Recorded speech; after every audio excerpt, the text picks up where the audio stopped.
नमस्कार दोस्तों, जैसा कि आप लोग को पहले ही सूचित किया जा चुका है कि इस चैनल पर लेखपाल भर्ती की पूरी तैयारी करवाई जाएगी, वो भी मुफ्त में। तो इसी के संदर्भ में और सबसे पहले ग्रामीण समाज व विकास शुरू किया जा रहा है और जिसका कि पहला लेक्चर आज ये है। दोस्तों, सबसे पहले एक छोटी सी गुजारिश कि इस चैनल से जुड़िए अगर आपको लेखपाल भर्ती की तैयारी कर रहे हैं, और अपने दोस्तों में भी ज़्यादा से ज़्यादा शेयर करिए, स्पेशली ऐसे बच्चे जिनके पास कोई पेड कोर्स या कोई कोचिंग करने के पैसे नहीं हैं। तो लेक्चर शुरू करते हैं। तो सबसे पहले है ये ग्रामीण समाज व विकास, इसका छोटा सा परिचय मतलब देखते हैं कि क्या है।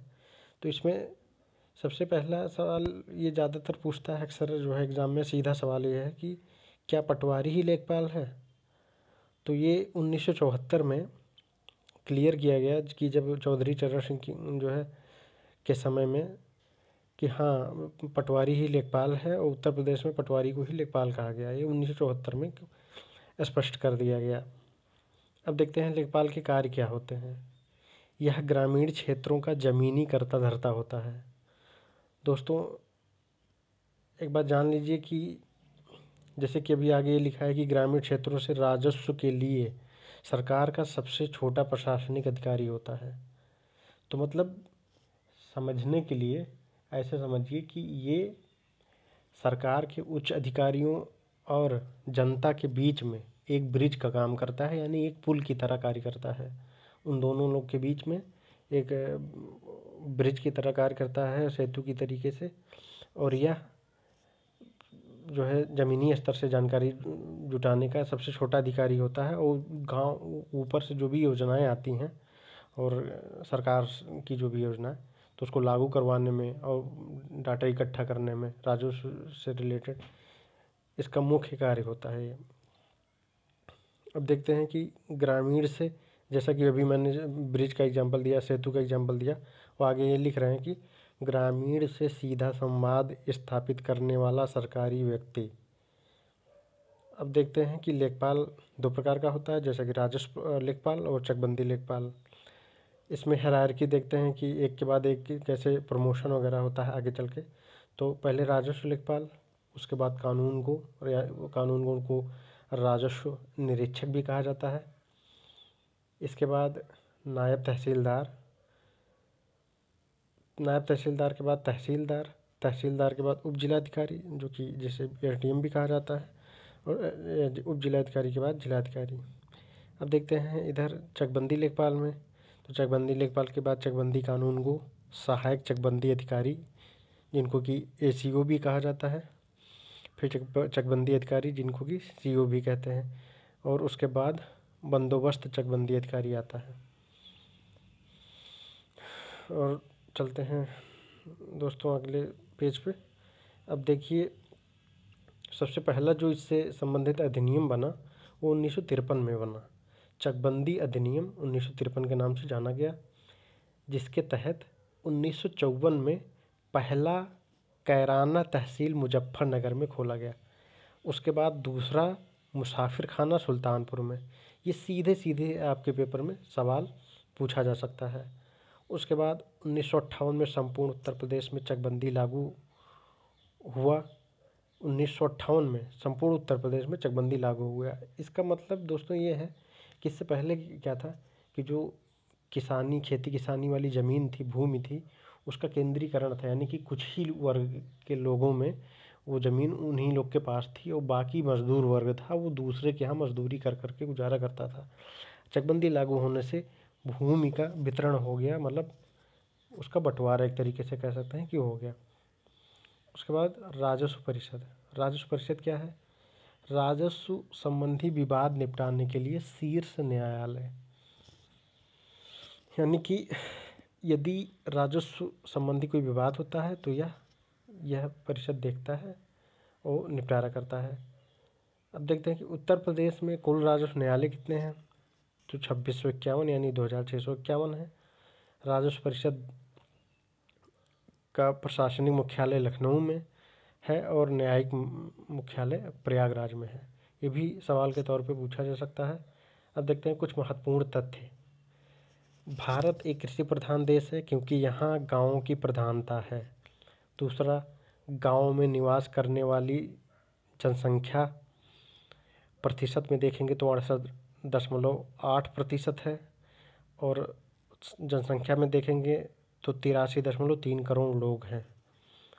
तीसरा पॉइंट है कि भारत में कुल गांव कितने हैं, तो 6,40,930 गांव हैं, और ये भी दो प्रकार में बटे हैं, जैसे कि आबादी वाले गांव 5,97,464 है और बिना आबादी वाले गांव 43,466 है। अब देखते हैं, गांव एक सामाजिक इकाई है, यह सर्वविदित तथ्य है, यानी कि सबको पता है ये। अगला देखते हैं कि मनुष्य एक सामाजिक प्राणी है, ये किसने कहा है, अरस्तु का वक्तव्य है, अरस्तु ने इस चीज़ को कहा है, और ये ऐसे कोट करके पूछा जा सकता है।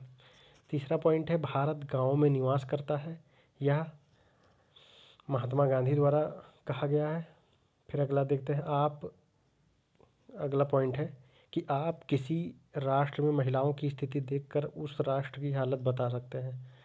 ये वाक्य पूर्व प्रधानमंत्री पंडित जवाहरलाल नेहरू द्वारा कहा गया है। अब दोस्तों देखते हैं कि गांव क्या है, गांव की परिभाषा मतलब क्या है, किसे कहेंगे कि वो गांव है। तो ग्राम शब्द का उल्लेख वैदिक साहित्य में मिलता है। जब आप वैदिक साहित्य में पढ़ते हैं तो उसमें इसका उल्लेख किया गया है। क्वेश्चन भी ऐसे पूछ सकता है कि इसका वैदिक साहित्य में उल्लेख है कि नहीं। अगला पॉइंट है कि राज्य सरकार यानी कि राज्यपाल द्वारा अधिसूचित एक भौगोलिक क्षेत्र गांव कहलाता है। अब अगला पॉइंट हम देखेंगे कि गांव घोषित करने के लिए आवश्यक शर्तें कौन कौन सी हैं। पहला पॉइंट, जनसंख्या 5,000 से कम होनी चाहिए, उसको गांव कहेंगे, घोषित करेंगे।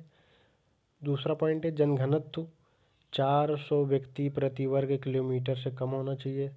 तीसरा है, व्यवसाय कामगार पुरुषों में से कम 25% खेती के व्यवसाय से जुड़े हों। अगला पॉइंट देखते हैं, ग्रामीणों का मुख्य व्यवसाय कृषि तथा पशुपालन है। अगला पॉइंट, ग्रामीण गांव में निवास करने वाले लोग होते हैं। दोस्तों ये जो एक एक शब्द है, जैसे कि ग्रामीण क्या है, ग्राम सभा क्या है, ग्राम पंचायत समिति क्या है। तो सबसे पहले ग्रामीण क्या है कि ग्रामीण उन्हें कहेंगे जो गांव में निवास करते हैं, गांव में निवास करने वाले लोगों को ग्रामीण कहा जाता है। अगला पॉइंट है कि ग्राम सभा क्या होती है, तो मतदाता सूची में दर्ज ग्रामीणों की संख्या ही ग्राम सभा कहलाती है। मतदाता सूची में दर्ज ग्रामीण लोगों को ही क्या कहते हैं, ग्राम सभा कहते हैं।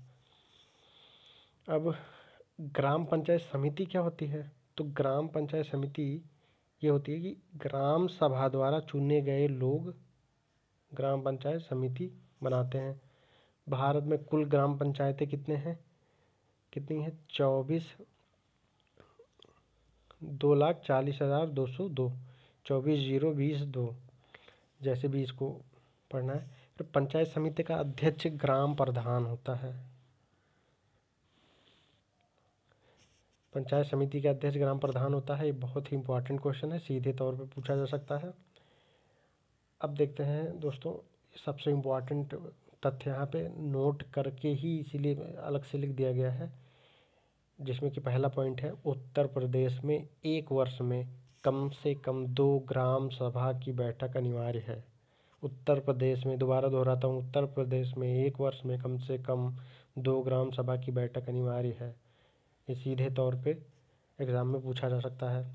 दूसरा पॉइंट बहुत ही इम्पोर्टेंट, ग्राम पंचायत भंग होने पर 6 माह के अंदर चुनाव अनिवार्य है। ग्राम पंचायत भंग होने पर 6 माह के अंदर चुनाव अनिवार्य है, सीधे तौर पे एग्ज़ाम में पूछा जा सकता है। फिर आगे देखते हैं, ग्राम विकास अधिकारी BDO, जिनको कि विलेज डेवलपमेंट ऑफिसर भी कहते हैं, ये कौन होते हैं, इनका क्या कार्य है, तो BDO गांव के लिए नियुक्त सरकारी पद पर, जिसे ग्राम सचिव भी कहते हैं, यानी कि बीडीओ गांव के लिए नियुक्त एक सरकारी पद है जिसे ग्राम सचिव भी कहते हैं, और इसका कार्य गांव के लोगों तक सरकार द्वारा चलाई जा रही योजनाओं का लाभ पहुंचाना है। दोस्तों, जैसे कि लेखपाल का भी लगभग वही है, लेकिन हायरार्की है। ये बीडीओ जो है इनका भी यही कार्य है। और बीडीओ किसके अंडर में रहते हैं, तो ये बीडीओ खंड विकास अधिकारी, ब्लॉक डेवलपमेंट ऑफिसर को रिपोर्ट करते हैं, सारी रिपोर्ट इनको देते हैं और इन्हीं के देख रेख में कार्य करते हैं। तो दोस्तों, आज का लेक्चर यहीं समाप्त होता है, और आप लोग सारे लोग जो है, जो भी लेखपाल की तैयारी कर रहे हैं, इस चैनल को सब्सक्राइब कर लीजिए, ज़्यादा से ज़्यादा जो है जुड़ने की कोशिश कीजिए और अपने दोस्तों में भी इसको शेयर कीजिए। तो मिलते हैं नेक्स्ट लेक्चर में दोस्तों, तब तक के लिए थैंक यू सो मच।